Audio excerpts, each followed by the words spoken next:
أعوذ بالله من الشيطان الرجيم بسم الله الرحمن الرحيم والصلاة والسلام على رسول الله وعلى آله وصحبه أجمعين رب اشرح لي صدري ويسر لي أمري واحلل عقدة من لساني يفقهوا قولي. I remember going to these conferences when I was younger, and it's just always very surreal that I'm up here when I was always there.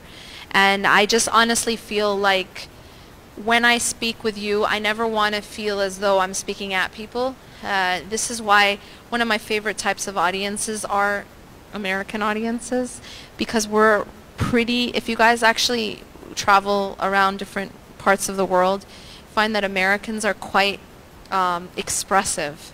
And when I say expressive, you don't even have to speak. We make faces. And I love people who make faces. So keep making your faces, because then I know whether or not you get me or you don't get me. If you look confused, then I explain a little more. If you look like, oh yeah, I got that, then you know, I understand. So inshallah, hopefully it's a two-way conversation. I always try to ask my audiences to just use nonverbal communication. Just be very expressive, make faces. If I'm making no sense, be like, that's okay. That's good. And if I am, do this. So then I know, okay, they got that. Okay, alhamdulillah, I can move to the next point. You get me?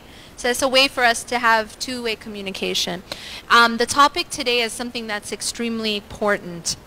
I'm going to talk about family. And the reason why this is so important, and I'm going to emphasize the importance of it, is oftentimes we believe that religion, that deen, see, we have a very limiting definition of religion and deen. For example, if a person is looking to get married, right, as maybe many of you in this room are, if a person is looking to, you know, complete half their deen, is looking for a good spouse, and, you know, their teachers, their parents, the scholars, they tell them, look for deen, right? So we all know this, we got this, okay, we're supposed to look for deen, right? But then we have this challenge of, well, how do I know a person's deen, right? Well, oftentimes what happens is the definition of a religious person is very superficial. Very superficial. So for a brother, it's the ones who have the biggest beard, the shortest pants, if that's what they do, and they can maybe recite the most hadith. And that's awesome. That's all very awesome. However, our definition of deen is just very surface. It's a person maybe who has the most things memorized, which is great. But sometimes, and on the other end, we have with sisters, it might be very much a surface thing, right? Although unfortunately, and this is just a side thing, a lot of times there, even among, I found this trend that even among very religious brothers, there is an absolute, positively complete definition on looks. Even if the bro is religious, the most important thing in the sis is looks. And I found this unfortunately across the board. This is something we have to start getting a little more balanced about, right? In the sense that yes, attraction is important. However, we have to start being a little more deep about the substance of a human being. And this applies to whether you're just looking for looks or whether you have a superficial definition of what it means to be religious. And that's what brings me to the topic of family. Because the Prophet ﷺ, for example, gave us a definition of a religious person. He says in one hadith, خَيْرُكُمْ خَيْرُكُمْ لِأَهْلِهِ. Now, all of a sudden, the Prophet ﷺ has given us a litmus test for character. That's what he's doing in this hadith. He's giving us a litmus test for character. And what is that litmus test? He's saying the best of you are the best to their families. So right now, we already have a litmus test. He actually didn't say the best of you are the ones with the longest beards. Yeah, okay, this is a beautiful thing to follow the sunnah. However, when he's really talking about the litmus test of a human being, of a human's character, he says, look at how they are with their family. Why do you think that would be a litmus test? Well, there are many reasons. Number one is that what happens behind closed doors is behind closed doors. It's not on social media. how you are with your children, how you are with your parents, how you are with your siblings. That's a hard one, isn't it? Right? Because the reality is, we sometimes have it flipped. We aren't the best with our families. We're the worst with our families. We save the best for outside the home. Isn't that the truth? We save our politeness and our kindness and our generosities and our pleases and our thank yous for the people at the grocery store, for maybe the teller, maybe the waiter, maybe the people in the masjid. But once we get home, all the pleases and thank yous are done. They're expired. You know what I'm saying? And now all of a sudden, sometimes we even go to the extent that our family is our punching bag, both figuratively and literally. This is an extreme, right? But even if it's not physically our punching bag, although sometimes it actually is, we use our families as our emotional punching bags. So we're frustrated with our boss, we're frustrated with our teacher, we're frustrated with someone, whatever's happening to us outside the home, we come home and take it out on the people inside the home. And this is the exact opposite of what the Prophet ﷺ is teaching us. He's teaching us we're supposed to be the best with the ones in the home. Meaning on our best behavior inside the home. Not the other way around. Because the way we've got it often is that we're on our best behavior outside the home. We come in the home. Now it's our time to relax. But relaxation, unfortunately, means I don't have to be on my best behavior anymore. You get it? I can treat them however I want. I can talk in whatever tone. I can snap. I can this. All of a sudden, we're not so concerned about the feelings of the people inside the home as we were just concerned with our colleagues and our boss and even just the teller at the grocery store. That's a big problem. And it shows a problem in character. It shows actually a problem in character. Because the Prophet ﷺ gave us the litmus test. And the litmus test is خَيْرُكُمْ خَيْرُكُمْ لِأَهْلِهِ. That actually if you want to know who is the best among you, in what actually matters, not only in your dress, not only in what you can recite, not only in the external, superficial, like the surface things, but in really your character. The litmus test is how are you with your family? How are you with the people closest to you? The people who we tend to take for granted. The people who aren't paying our income, our check, our monthly check. The people who aren't giving us that status. You see, because at the masjid, how we behave in the masjid, we get something from it, right? That's a status thing sometimes. It's an image thing. What are people going to say? What are people going to think? I want people to think of me a certain way. This feeling of wanting that. But in the home, there's no trophy at the end. There's no position. No one's, putting it up on social media. It's not being Facebook lived. You feel me? And so sometimes what happens is we don't follow this formula, and instead we do the opposite. But if you really want to know a person's character, truly test a person's character, you look at how they are with those in their family. You look at how they are with those closest to them. Those who don't have power over them, but they have power over them. Make sense? If you see how a person is with the one who can't benefit them, or can't have sultan or power over them, and see how they treat those people. Who are they? Their kids, their siblings, their parents. You understand? The things that are in private. And why does the Prophet ﷺ tell us this? Because here's the amazing thing. If a person can be on their best behavior, this is called ihsan, by the way. Ihsan, don't ever think ihsan means perfection. Sometimes it's mistranslated. Ihsan doesn't mean perfection, because there's no such thing as perfection except with Allah. Human beings are not perfect. Human beings are not perfect. This doesn't mean we are expected to be perfect. However, ihsan is to strive for excellence in everything you do. To strive for excellence in your behavior, to strive for excellence in your manners, to strive for excellence in how you treat everyone, whether they can benefit you or they can't. All right? And so if a person is able to have ihsan with those in private, then that's the real test of how they're going to be with those in public. Make sense?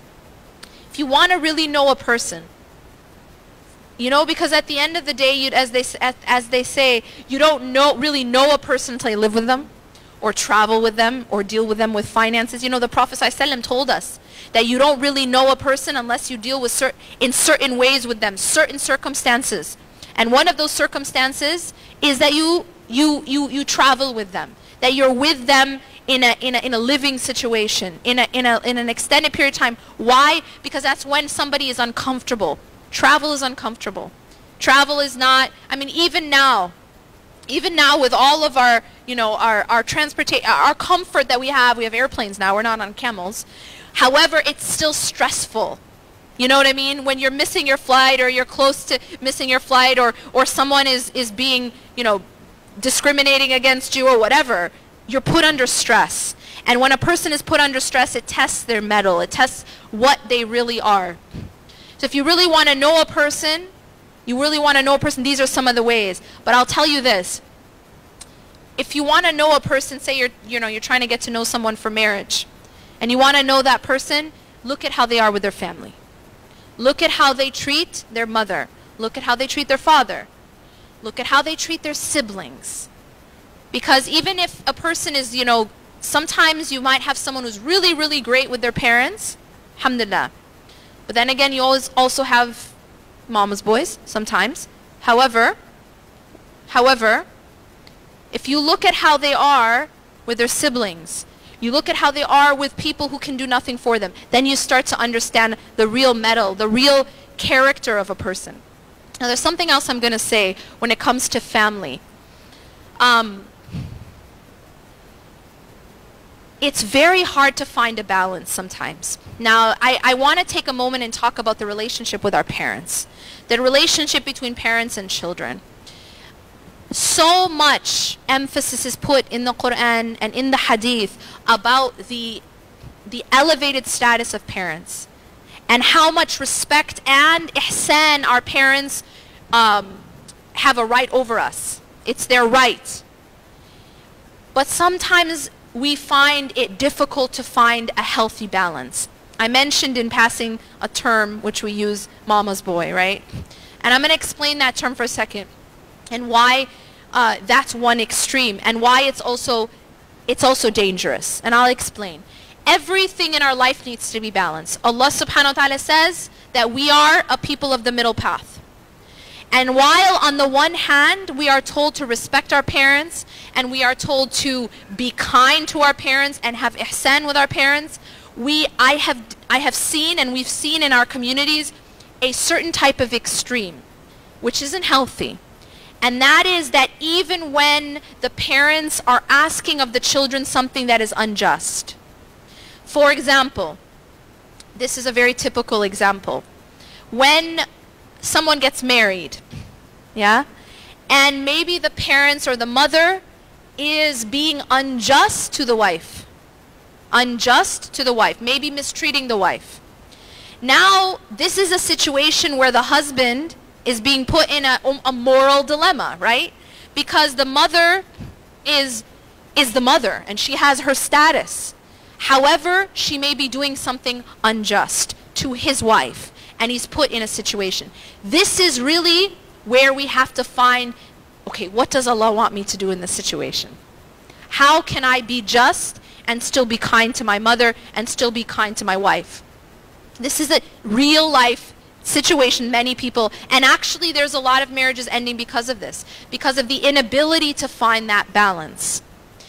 Okay, respect for our parents, absolutely.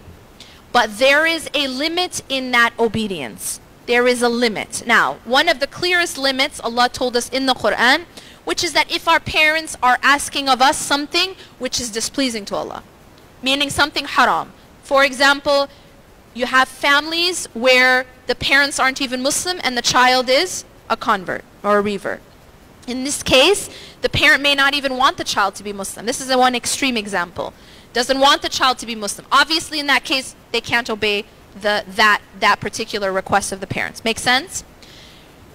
What's even more common, for example, the parent may not want the child to wear hijab for whatever reason. You know, you're not going to get married, or no one's going to want to marry you, that kind of thing. In that case, it's a situation where it's a test. But the correct answer is you can't obey your parents in that which disobeys Allah subhanahu wa ta'ala. But then there's these other sort of, another level which isn't as black and white. And that I'm going to talk about next, which is what happens when there is an injustice, right? So in this case, for example, you have like the example I gave where there is an injustice that's being done to the wife, for example, by the parents. What should the husband do? Now, in that case, it is required of him Islamically to be fair. It is required Islamically to be just. To do that justice with ihsan, to do it with ihsan meaning in a beautiful way. You know, even when there was a companion, his mother was telling him to leave Islam. She wasn't a Muslim. And she was saying, unless you leave Islam, I'm going to starve myself until I die. And his response to her was something of the sort of, even if you had 100 souls and they left your body one by one, I wouldn't leave this deen. Well, okay, there's a way to say things. Do you know he was actually told, he was corrected? Even though what he's doing, obviously he shouldn't leave Islam, but the way in which he spoke to his mother, he was corrected for it. He was told that he had to be corrected because that's not the way. So although we do things correctly, we may have to stand up for justice. However, we should do it with ihsan. That means that there's a way to do it. There's a way to be just. If there is an issue where our parents are being unjust, there's a way to handle it, but do it with justice. Do it with ihsan. What we shouldn't do, and what we are going to be held accountable for, is when we don't stand up in a circumstance where something is unjust. And it is within our control, it is within our authority to say something, and we don't. That's something we will be held accountable for. So we have to find that balance of respect, but at the same time justice and ihsan, if that makes sense. Okay? The other thing that oftentimes happens is that I've had a lot of people come to me and sort of struggling with, one of the issues they struggle with is I'm trying everything, but I can't seem to please my parents. Like, I'm trying, I am working, I am doing everything I can, but they're just not pleased with me because of XYZ. And the XYZ is usually something like, I didn't go to med school, or I don't want to be a doctor, or I'm not marrying my cousin. You know what I'm saying? And the problem there is now again you're put in a situation because it's like you're taught, but you need to your parents need to be happy with you, and you have to treat your parents. But then what happens when they're being pleased with you is dependent upon you going to med school and marrying your cousin. Well, what if you don't want to go to med school, and what if you don't want to marry your cousin? What then? Does that mean Allah's going to be angry with you because you didn't listen to your parents? So you understand these kinds of matters that are where we have to find a balance, all right? And the reality is that we are only held accountable for our efforts. We are not held accountable for the result. So what does that mean? If you are giving your parents their rights, and you are not disrespecting them, and you are treating them with ihsan, then you put in all of the effort that you can from your end, Allah will hold you accountable for that. You've done your part. If on the other end they are still not pleased, that's not in your hands. What is in your hands is, have you given them their right? Have you given them their right? Are you respectful? Do you treat them with ihsan? Then as long as you've done your part, then the result is from Allah subhanahu wa ta'ala. Okay? Finally, I'm going to say this, and then I want to leave time for questions, because I'm assuming this is a topic where there will be a lot of different kinds of questions.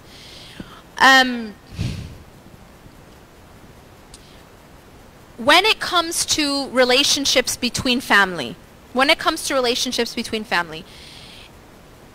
there's a principle that we have to keep in mind, and it governs every kind of relationship, in fact, whether it's with your parents or whether it's with your spouse or whether it's with your children.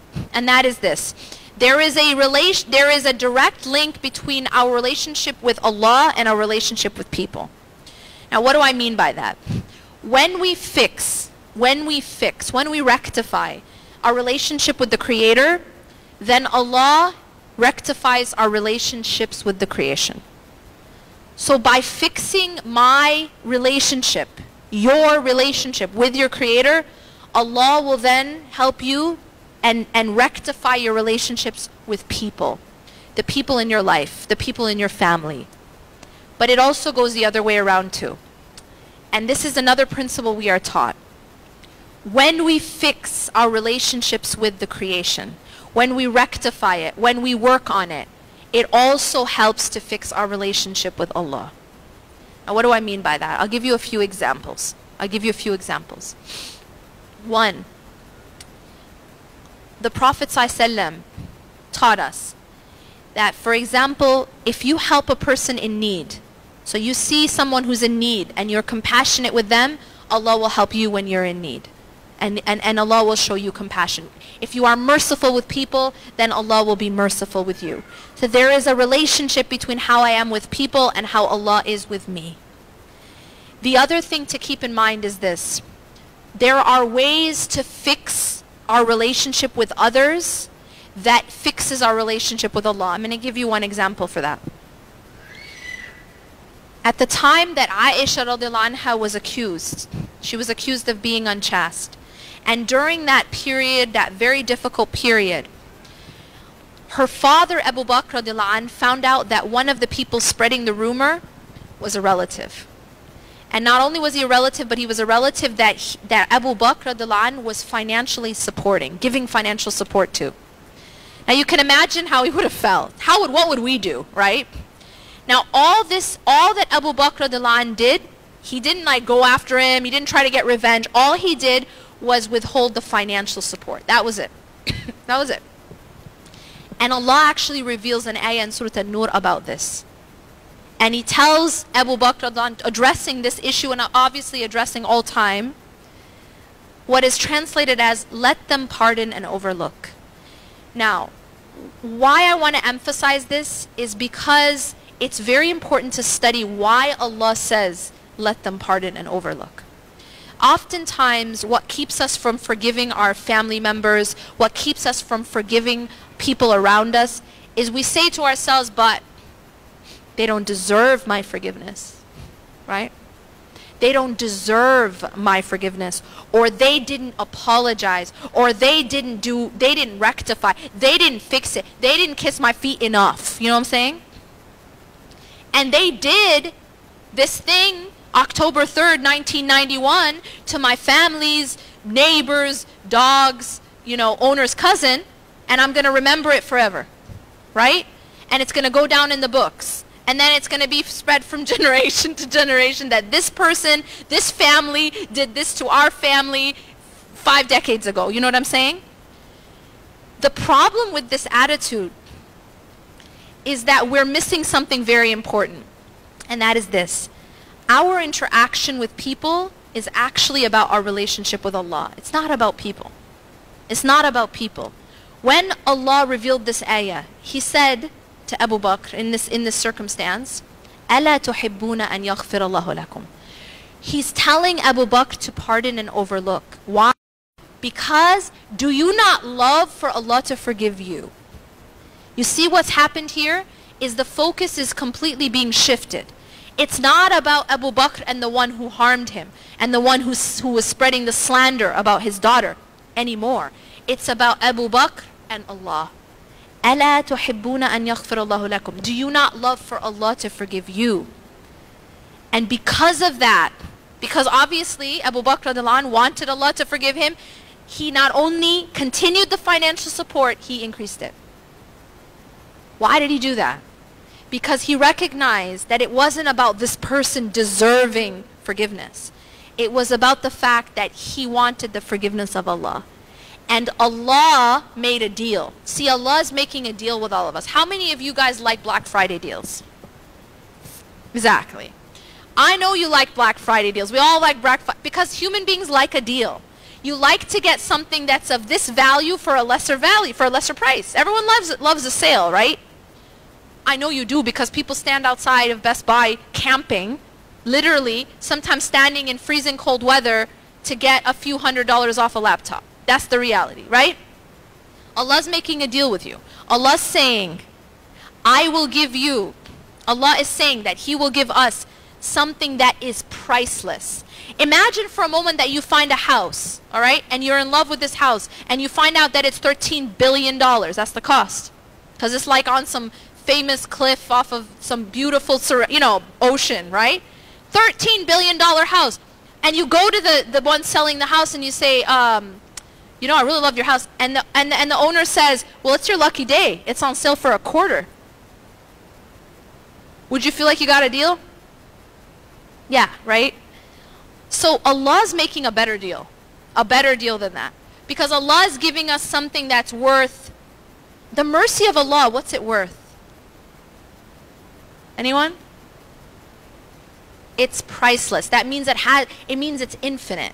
It's infinite. It's not $13 billion. The value of the mercy and forgiveness of Allah, like for Allah to forgive you, that's not something you can put a price tag on.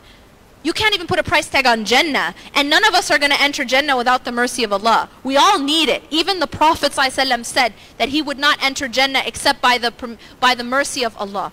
Just his deeds alone wasn't enough. What about our deeds? If the Prophet ﷺ's deeds aren't enough, what about our deeds? So here Allah is saying, I'm going to give you this thing called my forgiveness. And this thing that is infinite in value. And I'm going to give it to you for $25. All you got to do is forgive this person. You get it? You get it? All you got to do is forgive so-and-so who harmed you on this date, on this day of the month, on this day, on this year. That's it. That's what you got to do to get the forgiveness of Allah. Abu Bakr radiallahu anh, was he not wronged? Was Aisha radiallahu anh not wronged? It was like, it's the worst kind of wrong. You slandering a woman's innocent, like chastity. You feel me? And yet, Allah is saying, I will give you my forgiveness. Do you not want Allah to forgive you? Forgive him. Pardon him. And Abu Bakr pardoned him, radiallahu anh. So you see, with us, within our families, within our communities, when we forgive people, we're actually benefiting ourselves. Because what we've done is we're paying $25 for something that's infinite. We're paying $25. Forgive this person, and Allah subhanahu wa ta'ala will forgive you. And that is priceless. That has no price tag that you can assign to it. أقول قولي هذا واستغفر الله لي ولكم إنه غفور رحيم سبحانك الله وبحمدك أشهد أن لا إله إلا أنت أستغفرك وأتوب إليك السلام عليكم ورحمة الله وبركاته.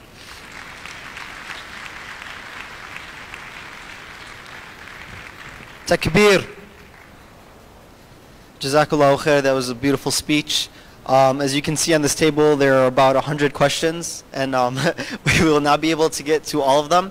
So I thank everyone for asking your questions. Inshallah, I'll be summing up some of these questions into like one question, and we'll be getting some great advice. So first question reads, sometimes after long days at work and school, we come home and explode on our families. Does this make us a hypocrite if we are outwardly very kind and composed, but can sometimes have a temper or are angry at home? Bismillah. Okay, Bismillah. To answer your question, it doesn't mean you're a bad person, but it is definitely something you have to work on. See, what I believe is, as a fact, is this. Where there's a will, there's a way. Meaning that if you believe that something is important enough to you, you will make it happen. Like, you will make sure that you do it. I'll give you an example. Let me just give you an example. This same person who asked this question. Imagine it's the other way around for a moment. Just follow, like, stay with me. Imagine it's the other way around. That this person got in a fight with his wife just before going to work. All right? So he's very upset. He's angry. He's going into work very angry and very stressed. My question to you, is he ever going to take it out on his boss? No. Is he going to take it out on his boss? No. Not if he has any kind of like rationality, right? No. Why? But he's angry. You know, I couldn't help it. Because it's not on the menu of options. You understand my point? All of a sudden, he has self-control when it comes to his boss. All of a sudden, self-control exists. See, it's a choice we make. It's a choice. Believe me, it's a choice. We choose that we're going to have less self-control with our families. It's not that we don't know how to have self-control. And if we don't know how to have self-control, even with our boss as well, then we need to seek anger management. We need help. Because self-control is a necessary component in anything in life. You can't do nothing in life without having self-control. And you definitely can't have a relationship without self-control. Okay? Just like you're not going to keep your job unless you have self-control. You understand? But see, we care about our job more than our marriage sometimes. That's the reality. We care about our job more than our children's, you know, well-being or maybe psychological well-being. Because we wouldn't mess up with our boss, but we mess up with our spouse and our children.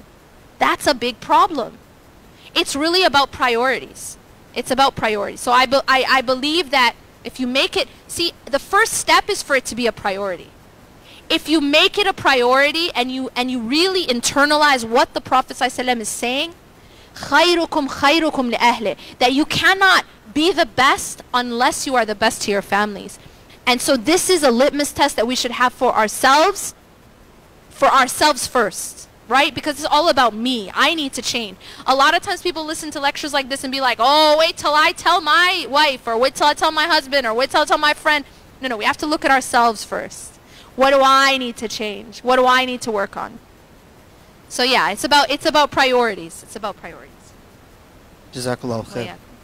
The next question reads, how do you deal with a parent or parents who have ostracized you because you are gay and truly kicked you out of the family and are forcing prejudice against you? Do you still need to treat them with kindness? How do you deal with this? So the ruling of treating parents with kindness is actually regardless. It's not conditional. So even I gave an example of a man whose mom was actually telling him to be a kafir. Like she was pushing him to kufr, and she was threatening him, this was a companion, threatening him that unless he left Islam, she was gonna like kill herself, like starve herself till she died. And even with him, she needed to be, and even with her, he needed to continue to be kind. This injunction of kindness is regardless. It's not a, see, the thing I've learned is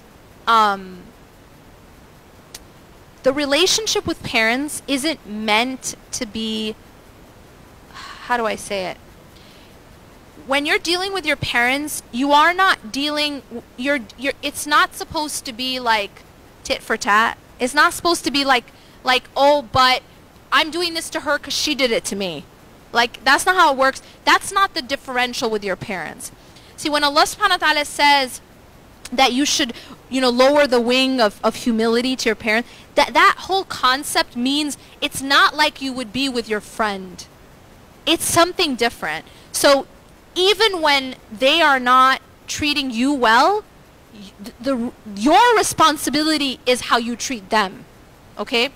Now, having said that, and obviously there's a whole other component to that which I'm not going to get into, but since this is about family, I want to add this other component, and that is this. I definitely want to emphasize this. Islam never, ever, ever tells you to allow yourself to be abused, to allow yourself to be mistreated, okay?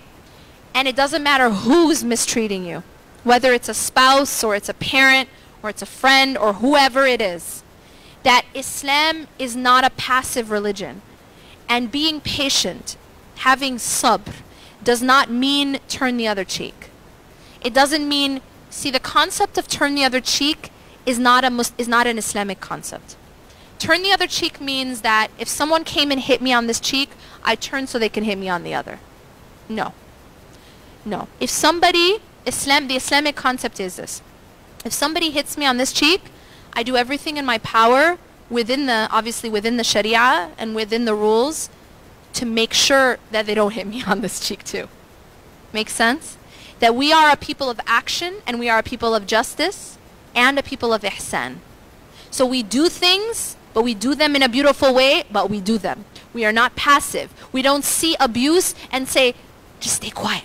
Just stay quiet, right? Just be patient. Because sabr is also an active term.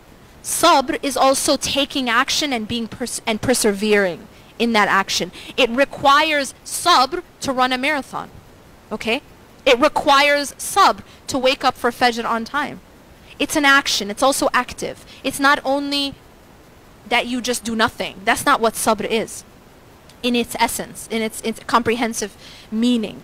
So I just want to really put that out there, that it doesn't mean that you allow for abuse by anyone, because Islam is a religion that teaches us to preserve the individual, the dignity of the individual, the safety of the individual, the deen of the individual. These are all things that must be preserved, and to stand up to help others to preserve those things for others. Thank you. If a family is facing issues and the parents are too proud to seek professional help such as therapy or counseling, what can you do as a child? Okay, well, it depends. I mean, it's such a general question. I don't know how old the child is. I mean, is the child 21 or is the child 12? I don't have any idea, but I will say this. Number one, seek help from Allah. Now, when I say that, I'm not saying not to seek help outside from therapy, etc. I'm saying first, seek help from Allah, meaning ask Allah to make it easy for you. And make dua. Ask Allah subhanahu wa ta'ala to rectify your problems, to rectify your situation, to make it easy, to open the hearts of your family that they will be willing to take to do counseling. So I want to emphasize this first point, because at the end of the day, everything is a tool. Your therapist is a tool, the counselor is a tool, me speaking up here, I'm just a tool. I hope for good, inshallah. But at the end of the day, everything is from Allah. Everything good is from Allah. And any kind of help and any kind of salvation and any kind of cure is ultimately in the hands of Allah. Only Allah can really fix the problems that you're having, but He puts tools out there in the world. Asbab, that's what they're called. And so within those tools, we are told to seek those tools, right? When we're sick, we take medicine. When we're sick, we go to a doctor. When we have a problem, we go to a counselor. This is all within the injunctions of Islam. However, remember that the source is Allah. The source of help is Allah. The source of salvation is Allah. The fath only comes from Allah. That means opening. That means when you have a problem, everything seems closed. The opening comes from Allah. So make sure that that's first and foremost, that you're seeking that help from Allah. And then see what kind of action you can take depending on your situation. You might make dua, try to talk to your parents. Maybe if that isn't working, try to talk to someone who your parents respect. Maybe a scholar, a teacher, an imam in the masjid, and see if you can do it that way. May Allah subhanahu wa ta'ala make it easy and rectify all of our situations. We're going to have one more question. I have family members who are mad at me and starting problems with me because I'm friends with the ex-wife of my cousin.